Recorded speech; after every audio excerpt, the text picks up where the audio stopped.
Well, welcome back. We're here today with our guest on Graceful Aging, Martha Marchlones, and she's talked to us about a variety of things, meaning you're 60, and it's a little bit of a surprise, isn't it, that you're in your 60s now? Yes, it is.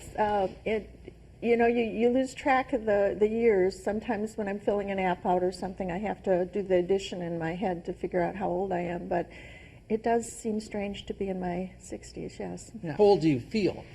I don't feel any different than I felt in my 30s or 40s. I don't know what the difference is, but I don't feel any different. You were married the first time for 30 years, and your husband had passed from an illness. From cancer. Mm-hmm. From cancer.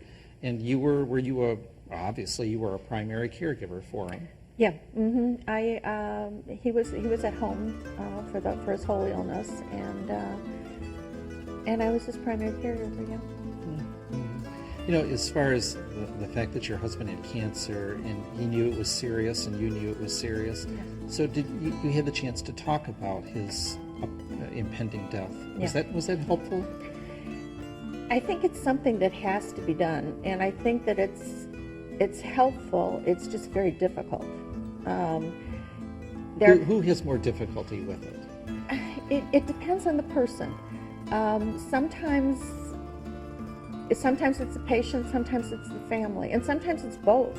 A lot of times when I'll go in to see a patient that's dying, the patient will whisper to me, "Don't tell my wife," then I go out in the hall and the wife will say, "Don't tell him," Mm-hmm. So everybody knows, but they just don't want to talk about it yet. So that's part of what hospice does, is kind of just ease that conversation. And any death, any loss has got to be difficult. How old were you when he passed? I was in my early 50s. Early 50s. Mm-hmm. How was the grieving process for you? I mean, here you knew he was passing, but yet it's still a moment when a person passes. Mm-hmm. How did you deal with that? How did you cope with that grief? You deal with it over years. You don't deal with it all at once. In fact, sometimes the early part is the easier part. Why is that? I don't know. I think because you've got a lot of people around and a lot of things to do. You have to call Social Security. You have to talk to your accountant. There's a zillion little things you have to get done. And you keep busy. I think the most difficult time are just everyday things. Like, I remember the first day I went back to work and coming home and not seeing his car in the driveway. Mm-hmm. That kind of stuff. And I can remember one day going shopping for groceries, and I looked in my cart when I was done and I had all of his stuff in my cart. Oh. Stuff like that. Mm-hmm. But I think it's just an ongoing process. It happens, you grieve forever. So my second marriage was a friend of ours, both my husband's and mine, and he had been diagnosed with Alzheimer's several years earlier and was getting to the point where he either had to place himself someplace or, go live with his children, which he didn't want to do. And so we got married as just two friends, and I knew that I would be taking care of him, and he knew that, and his children knew that. So it was a completely different kind of relationship. Mm-hmm. Was the loss of your second husband easier? It was easier in some ways. It was easier because it was less emotional. I wasn't invested with the history and Mm-hmm. all the rest of it. It was more difficult because there were more things to deal with. He had 5 children, and so there were his children to deal with, and his family and friends and things like that. Mm-hmm. So what do you have any tips or suggestions for somebody else dealing with the loss of a spouse or an impending loss of a spouse if they know there's an illness?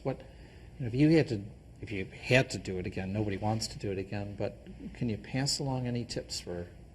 Well, I think you have to, the biggest thing you have to remember is just to let yourself feel what you're feeling. I think that's the biggest problem people have, is trying to push down their feelings.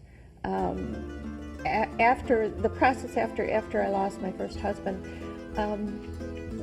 there's just days and months and years where you cry at the mention of their name still.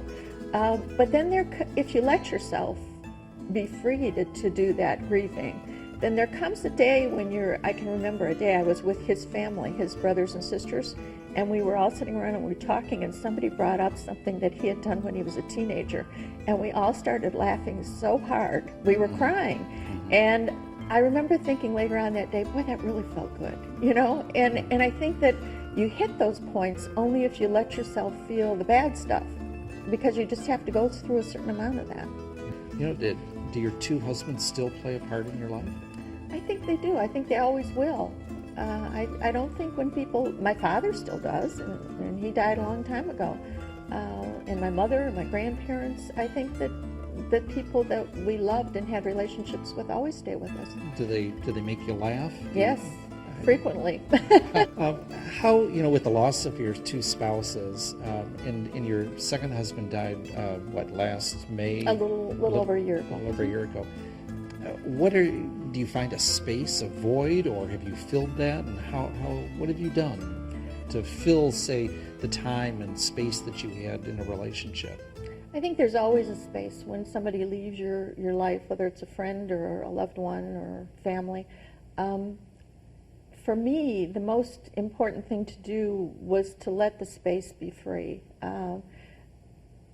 If you hurry and try to push something into that place, I think that it gets all confused inside your head. At least it does for me. That was the most important thing I've had to remember over this last year, is just to work part-time, not full-time, do my gardening, spend time with my family, just let things happen. Just let the space fill up naturally rather than trying to pack something into it.